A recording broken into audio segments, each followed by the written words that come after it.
Welcome everyone to our latest match preview, match day 21. Fulham take on AFC Bournemouth at Craven Cottage. Could be a belter of a football match, and this is a big preview as well. Got a really good guest coming very, very soon. But if you're new to the channel, please subscribe, help the channel grow. Also, at some point in the video, please hit the like. It helps with the popularity on the channel. And we want to get your thoughts ahead of this game, your predicted lineups, your score predictions, and we're going to get on with a preview.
It's a top of the table clash. Some Bournemouth fans are saying this is the biggest game of the season. This could be the biggest preview of the season. And the guest I have on this evening is your go-to man for Championship YouTube content. He's been on the channel before, first time this season, Benjamin Bloom from the Benjamin Bloom Football Channel. How's your season going, Ben? Lovely. I wondered where you were going to go then. Biggest. I wondered whether it's going to be my lockdown waistline was going to come into discussion. But genuinely, without getting my hype man on, biggest game in the Championship this season so far, I would argue. And 20,000 subscribers as well now, Ben. So well done for that. And is it going well? Bless you. Thank you. Yeah, wonderful. Excellent. So it's best home team in the division versus the best away team in the division. And a few months ago, they were saying that both of these teams were going to run away with it back into the Premier League. But then, do you know what? Preston got involved. Derby got involved. The Championship started to have its say. But we shouldn't be surprised, should we? No. And there is still a quite nice gap, actually. And if we always look at the 2 points per game, don't we, as there's your automatic line. Anyone can get above that. They're probably going up automatically. And if you do get three teams above it in some kind of three-horse race, someone's going to be very unlucky, a la Brighton under Chris Hughton or Sunderland under Peter Reid back in the day, scoring masses of points and not quite managing to go up. But I do agree with you. If this game had been 4 weeks ago, we would have been really, really salivating. But just the tiniest little slowdown from Fulham with a couple of draws, and yourselves as well, probably a bit more of a pronounced slowdown across the last 5 games. But still, big picture, if Fulham and Bournemouth do in the next 20 games what they've done in the first 20 games, they're pretty much both up, aren't they? It'd be 86 and 84 points with 6 games to go, and you would wonder whether anyone has got the power to go with them. So I still think we're looking at the 2 teams to catch, and it might be very boring for neutrals like me. We could get a bit of a gap between second and third this season. We're going to get stuck into the teams and the squads and the players that can influence this match. Definitely our expectations have been exceeded. I was going for playoffs at the start. We do have the advantage, both us and Fulham, though, of parachute money. Now, I know you have an interesting say on that. There is a video on Ben's channel. Go and check it out just recently. But should we be in this position?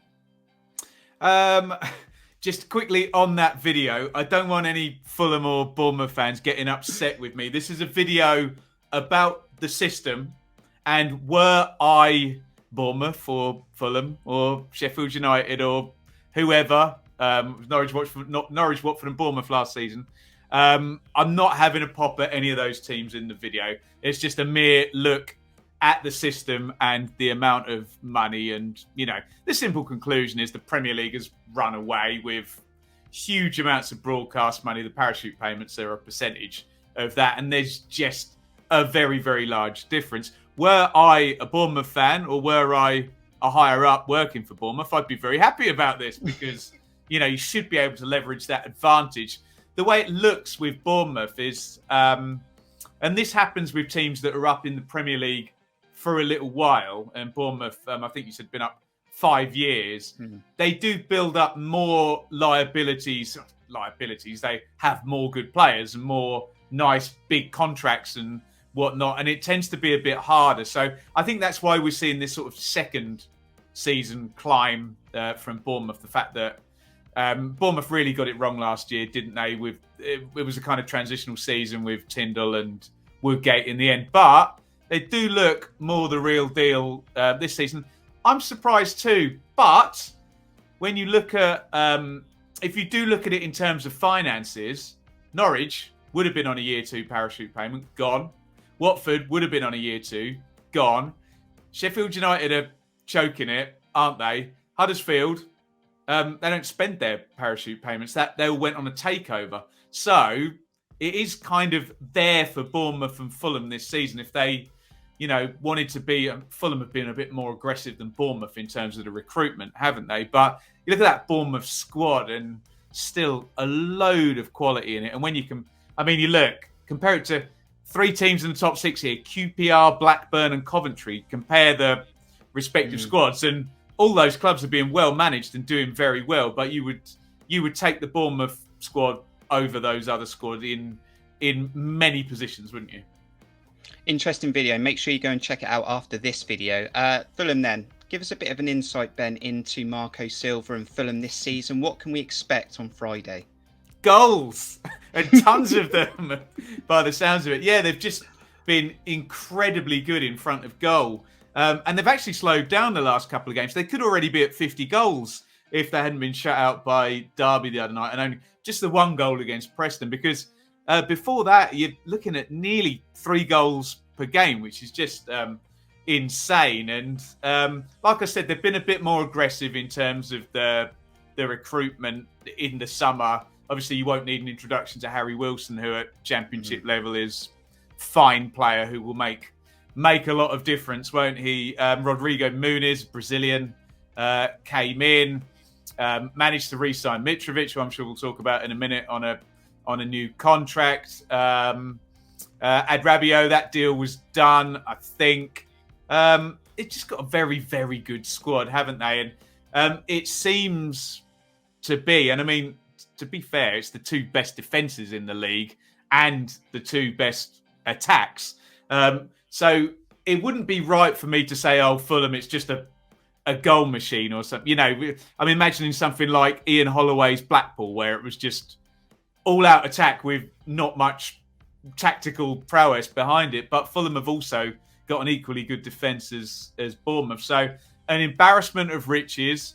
People like Anthony Knockaert, who have bossed the Championship before, can't get near the team. I was doing a watch-along earlier in the season and it flashed up a Fulham goal and I was, that's Tom Kearney. Tom Kearney plays for Fulham as well, doesn't he? And he's got promoted twice as captain and put up really, really good numbers. So, yeah, just a very, you've got the team up there as well. The only little spot there is right back, where you'd expect Kenny Tete to return. Adrabio's been suspended. Very good balance. No one expected Jean-Michel Seri in midfield to be here another season. We sort of thought, a bit like Dan Juma at your place, that'll be the one that goes. And then just look up top. Carvalho's a fantastic youngster. Cabano's done it here over and again. Wilson, and there's nothing left to say about Mitrovic at Championship level, is there? This was Fulham's last team lineup against Preston, that 1-1 draw. And you think, Ben, that this game didn't need much else, but it has. It's got Scott Parker going back to Craven Cottage for the first time since he's become Bournemouth manager. You've got Harry Wilson playing for Fulham. He was Marmite at Bournemouth. You've got Mitrovic wanting to prove he's a good striker. I'm pretty sure he's done that already. Dom Solanke's trying to get to 20 goals because Bournemouth fans, including myself, have challenged him to get to 20 goals. There's a lot on Friday night. It's not 0-0, is it? Well, that's the worry. They are the two best defences in the league, along with West Brom. So there's an argument. But come on, Christie, Billing, Anthony, Solanke, Wilson, Cabano, Carvalho, Mitrovic. Come on. Surely we're going to get goals on Friday night. But yeah, you're right. It's brilliant. It's first against second. Best attacks, best defences. Two best teams in the league. Two of the best strikers, with obvious acknowledgement to Mr. Brereton Diaz at Blackburn, who's having a fantastic season as well. I just wonder, and we spoke about this before you hit go, whether, with it so finely poised, there's home advantage to Fulham and your injury problems, particularly in terms of fullbacks and balance there, whether that just allows Robinson and Tete to have more of, attacking license than I take it will be Stacey and Kelly. Am I right? Potentially, and what we'll do is we'll have a look at that predicted 11 because we have had some news today of potential those injuries coming back, maybe not. Just focusing on Bournemouth before those injury problems, though, Ben, it was paradise for Bournemouth fans. Unbeaten in 15, clean sheets at the back, Solanke and Anthony, Jay-Z in attack. And then we lost at home to Preston. Then we had an international break. Then Scott Parker put in a back three out of nowhere against Coventry, and that's always Marmite with Bournemouth fans as well. I'm not sure it's completely all down to injuries. I think we did ride our luck a bit in some of those games that we won, 2-1 against Luton, 2-1 against QPR, and some fans that came onto our channel said that at some point it was going to bite back. Yeah, I was the same as you, actually. You looked at it and you think, okay, Bournemouth were 6th last season and just 6th. Wasn't it? It was a run under Woodgate. I think it was a 7 or 8 game win streak at the end of the season. And then Parker comes in, and we're not 100% sure at the start of the season about Parker. Yes, he took Fulham up in the playoff final with Mitrovic as well. And it's a bit of a limp relegation, wasn't it? Behind closed doors, COVID, all of that stuff. So I wasn't entirely sure. You kind of look and you think, given the things I'd said, that what were the obstacles in the way? Maybe they were less. But that first, 12, 13, 14 games even, 15, I think, undefeated 15. To start the season. And there's a lot of people, me included, going, okay, have we got Parker wrong? Did Tyndall and Woodgate completely make a dog's dinner of that squad last season and should have been better? Okay, Norwich and Watford were in the way with 90 plus points, but yeah, it was a fabulous start to the season. And it's the sort of start of the season where I look at, and I say this a lot on my channel, you got 42 points from 20 games. You think, okay, if we're reasonably bang average, that's a Bournemouth fan saying that, you're in the playoffs. Do you know what I mean? You don't have to be that good. You're looking at 72 points, 10-year average would get you into 6th position. And it's like, well, okay, that's another 30 points from, 26 games. So they've set themselves up brilliantly.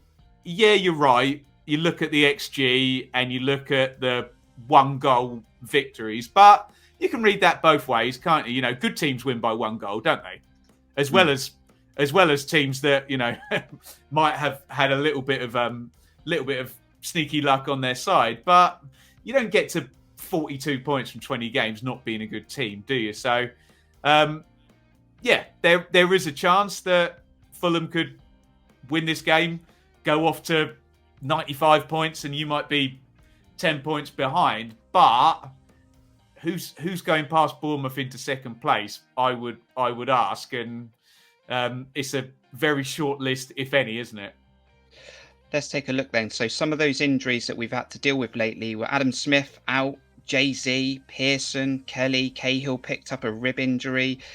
Robbie Brady not even played a game yet. Jeff Lerma got sent off in that 2-2 draw against Coventry. And we just got news coming through today that Scott Parker said he's not hopeful on any of those coming back. Now, I'm hoping that he's playing his cards close to his chest. Also, we've not seen much footage from the training ground. So is that sort of tactics in not giving too much away before those lineups come out an hour before kickoff on Friday, Ben? You would possibly assume so, but when we're talking about the man that managed the opponents 4 months ago, I don't think Bournemouth can be in a losing position here in terms of inside knowledge. And obviously there's been a few new players arrive at Fulham, but Scott Parker knows all the players and he knows all the clubs. So, whatever advantage or disadvantage there might be by information come out, obviously you want your best players on the pitch, obviously. But, I mean, if you said to me, Spine, pick 3 players that you definitely want to play, you would have Solanke, obviously. Probably would have had Cahill, to be fair, after the start of the season. Mm-hmm. And then Billing or Christie. And we think 3 out of those 4 are all going to be there, aren't they? My worry is, like you said, just balance and fullbacks. And in a game that might be very technical and very tight, sometimes things like that and attackers coming from further back. Well, everyone's got their eye on Mitrovic. Everyone's got their eye on Solanke, but then big players scoring big games, don't they? Well, that sets us up nicely for the predicted 11, which is becoming harder and harder. But here we go.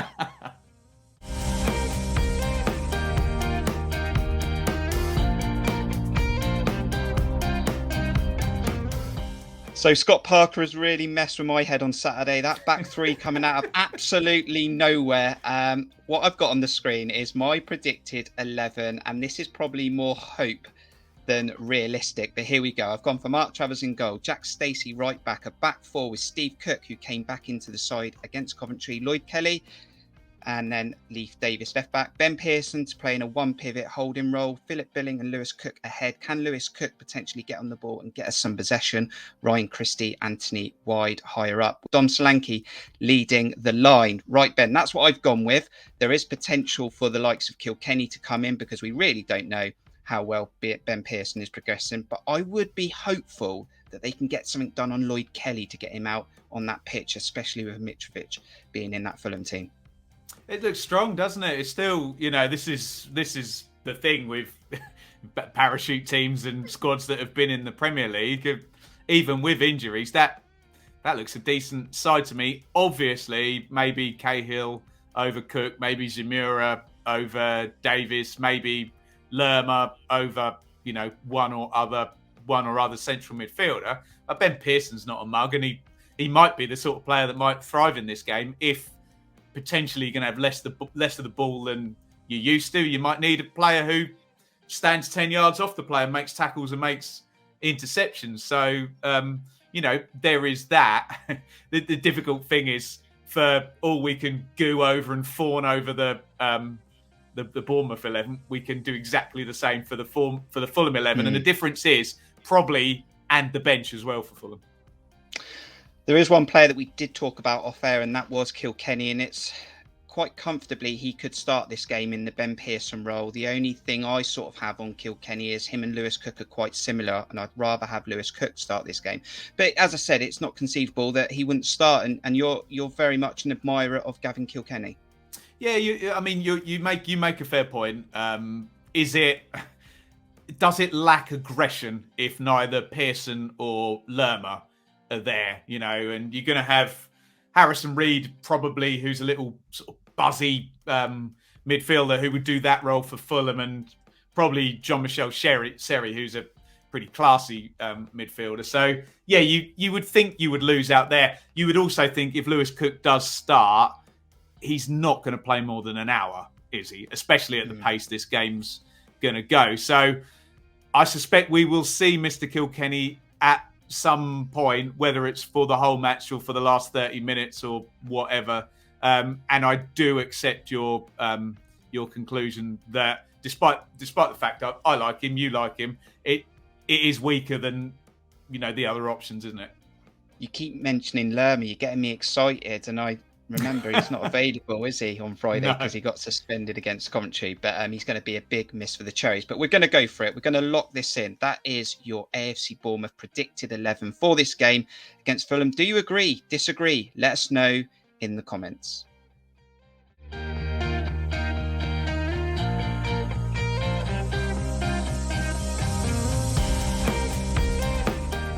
How are you covering this game then, Ben? I know you've got some content out at the moment. There's some pre-match sort of information on Twitter that goes into this game in more detail, tactical, and how can people follow you ahead of this game? Well, you were involved in our Football 365. So if you head over to football365.com, who I write for, we've done the tactical preview there, and good old Kirk has lent his opinion at the end there. So go and check that out, football365.com. Just click Championship on the top and you'll find that. I can't not do a watch along for this game, first against second. So I will be live from about 7:30 on Friday. So if you're not at the game, you're a Bournemouth fan, and I assume most of your Bournemouth content creators will be at the game. So if you want to come and join me and some subscribers, we always say, please leave your bias at the door. Everybody is welcome. We'll call it even-handedly, and we think it's a great bunch of subscribers to come and watch. We say, come and join us at Benjamin Bloom Football Channel, and normal nonsense down Twitter at Benjamin Bloom. But YouTube's the place. And we can't finish this video without getting a score prediction from you, Ben. I saw a tweet earlier on, Silver Ball versus Parker Ball. I'm hoping there's goals. I hope the Cherries don't lose, though. What is your score prediction? I'm going to be a very unpopular man. I think, given home advantage, given that we think Fulham are closer to their strongest 11 than Bournemouth are, I think Fulham win this one. I have to say, what I don't want is what you suggested when we big the whole game up and we get some turgid 0-0. And I can't imagine Parker doing it. He's never done it in his career. The whole lock the thing out and just play for a draw. With these two managers, we should expect goals. We think they're the two best teams in the division. We think we're pretty certain Mitrovic is the best striker in the division, and Solanke might not be far behind in terms of second or third. So surely we're going to get a really, really good advert for the Championship. It's not fatal if Bournemouth don't win this game, is it? They need to, if they do lose it, which I've predicted that they will, they just need to pick straight back up again. 2 points per game, 1.8 points per game for the next 10 games. And, you and I could be sat here at the end of January saying, still looking pretty good for one of those automatic spots. Have I got myself out of that prediction now? No, that's fine. That's absolutely fine. We'll take it. We appreciate it. It's weird not being a favourite going into a game for a change. I'm not going to lie. The amount of previews I do where the opposition just go, you're going to win, you're going to win. He did commentary preview as well. He said, you'll win. I'll come back on here if Bournemouth go to Fulham and win, and I'll be the first to stand up and applaud, because that'd be a really, real big flag in the sand. And believe me, Scott Parker really wants to win this game for many, many reasons. Well, we'll hold you to that. We'll definitely hold you to that. I'm saying let's go to Craven Cottage with a half-fit squad potentially. Get a 1-1 draw. Let's have some goals, but let's get out of there with a point and let's regroup. Let's get some players back and let's hopefully hit the form that we hit earlier on in the season. Great to have you on though, Ben. We hope to have you on further in the season. Definitely, I'll keep up with the content. Ben's details are going to be in the description. But again, thank you, Ben, and hope you have a good weekend, match day 21. Thanks, Kirk. Thanks for having me. Thank you to you for checking out the video, though. Make sure you put your thoughts in the comments. We want your score prediction. The big question is, who'll be top of the Championship at the end of this weekend? But thanks for checking out the video from me and Ben. We'll see you soon. Up the Cherries.